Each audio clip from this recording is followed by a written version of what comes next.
Hello everyone. In the web series of vocabulary, our phrasal verb of the day is bear out. Before I explain phrasal verb bear out, make sure to subscribe my YouTube channel Nexus and press the bell icon to get updates on the future videos about vocabulary. So let's start. The phrasal verb bear out basically means to confirm or support something as true. It is used to validate something or to confirm something as true. You can take example of phrasal verb bear out in a sentence as the research findings bear out the effectiveness of active learning.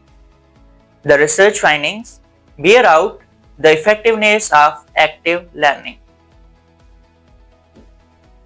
The other words you can use as an alternative of bear out are confirm, validate, substantiate.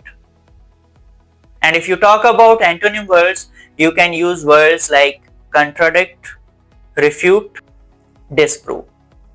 This is our phrasal verb of the day, bear out, which means to confirm or support something as true.